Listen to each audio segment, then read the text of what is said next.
What's going on, guys? CrustyKs here from the Go Boys Network. Back to preview some college basketball. We're looking at the Thursday slate here. Got 5 games to talk about. Let's jump right into it. The first one, Michigan traveling to Minnesota. Michigan laying 10.5 points. Minnesota's one of those teams where I think you just got to keep fading them until they give you a reason not to. They have covered, I believe, 2 of the last 3 spreads. So they're not winning, but they are covering spreads, I guess, 2 of the last 3. Against Michigan, though, I like Michigan minus 10.5. This is just a brutal matchup. Ever since Michigan realized they could play through their 2 bigs with Golden and Wolf, this team is basically unstoppable. And now you're going to face a Minnesota team who struggled to defend the rim and protect the rim basically all season. I just don't see a way that Minnesota gets consistent stops here.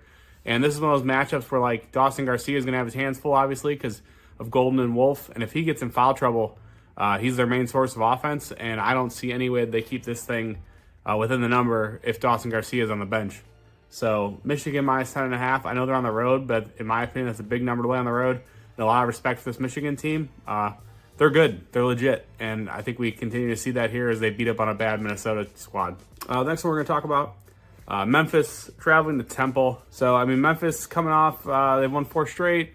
Haven't been, let's see here. They haven't covered the last 2. Temple coming in off a win over Rice on the road. For me here, I think this Temple team's pretty bad. And when you look at them, defensively, they actually defended the 3 relatively well, which is pretty big against a team like Memphis. But I just don't see this team matching up well with Memphis. In years past, I would definitely look to fade Penny in some of these spots against these lesser teams. But he has these guys playing well. Definitely an emphasis on defense, and if you've watched them, the ball pressure that they put on typically in the second half, it's suffocating, and it's causing a lot of issues for their opponents. So Memphis minus the 8.5 here, I like it. I think they cover this number. Like I said, I'm not high in Temple. Maybe I'm a little bit too high on Memphis this year. This is a good team. This is a deep team. And with scores at 1 through 5, it's just a tough draw for Temple, in my opinion. Moving on to the next one here. Rutgers traveling to Nebraska. Nebraska laying 8.5 points at home. So this is an interesting one here because we have Rutgers, who was in a sharp spot 3 straight weeks at basically the same line, and they finally covered the spread in their last one. They actually won outright against UCLA. Now they head on the road to face Nebraska, who just got absolutely shit pumped by Purdue. For me here, to me the line, I thought it would be bigger, truthfully. I think Nebraska should be, closer to a 10-point favorite here. So I think there is some. I think Rutgers is the right side because if you watch Nebraska, outside of Bryce Williams, their defense not great, and offensively not great. It really just comes down to the health of Dylan Harper. I keep saying it with this Rutgers team, but obviously it's crucial. When you have 2 superstars on your team and nothing else, no depth, no role players around them.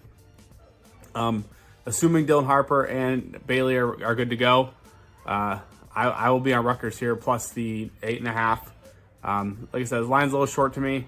I think a lot of people are going to want to fade Rutgers off the UCLA win. And, I don't really think they win this game against Nebraska. I think Nebraska does win. I think they do bounce back, if you will, from the bad loss to Purdue. But I just don't necessarily think they cover this number. I think this thing's a lot of back and forth. Should be pretty high scoring, in my opinion. I like Rutgers here, plus the 8.5.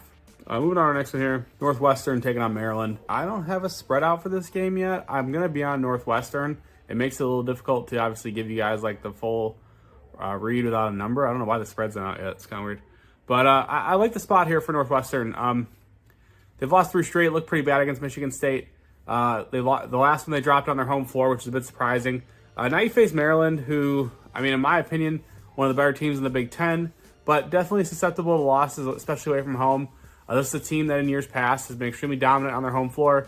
You get them on the road, much more beatable team. It really seems to be the case here as well, as they've dropped their first 3 road conference games. This one won't be easy for Northwestern, but I do like the bounce back off 3 straight losses. You look at the way that Maryland wants to score points. They obviously want to get down low. They want to get in the paint with Queen and Julian Reese. Northwestern been pretty decent at defending that, actually. So for me here, I think it's a matchup where Maryland's going to have to rely on perimeter shooting, and I think the perimeter shooting on the road just doesn't travel as well. Northwestern, I mean, personally, I thought they were better than they looked against Michigan State. I think it was just more of a bad performance than anything else. So I like them to have a much stronger showing here. I think they win this game. I'm assuming they're probably maybe a small dog at home, based off of Kempom and Bartovic. So whatever the line's at, I want Northwestern. Like I said, if it's +3 maybe. If it's not, whatever the number is, I'll take it. I think Northwestern wins this one. The last one we're going to talk about here, Gonzaga taking on Oregon State. This is an interesting one here. I thought this spread was very large for being on the road. I have a hard time backing Gonzaga, though. This is a team that just frustrates the hell out of me. I do look at Oregon State, though, and I look at their strength of schedule, 269th in the country, and I do have some glaring concerns. Their team likes to play slow. Obviously, they're on their home floor. If they can dictate pace here, I think they'll be okay. But the spread being as large as it is at 9.5, and this total being up around 150, I've got some pretty big concerns that Oregon State will not be dictating the pace here. So for me, I like Gonzaga minus the 9.5. Like I said, this is a big number, but I think it's kind of big for a reason. Oregon State, they went on a stretch, I believe, where they covered every spread for 2 weeks, and a lot of people are buying into them. But this team's not good, and I think we're going to see that here. So give me Gonzaga. I think they roll in this spot, truthfully. Just a really brutal matchup for Oregon State. Gonzaga's a team that loves to get twos, loves to work down low, work in the paint, and they should be able to do just that against Oregon State. So yeah, give me Gonzaga minus 9.5. That does include the 5 games we'll talk about. Sorry guys, I'm still fighting through whatever the hell this is, but we will get back on track here. I took the last day off. I'm back now, obviously. I'll be back tomorrow. It should be good through the rest of the week. Hopefully, no more issues. Hopefully, I can kick whatever's left of this illness. But as always, you can go out my official plays at goldboys.com. If you have a gambling problem, don't want to hurt a gambler. Thank you guys.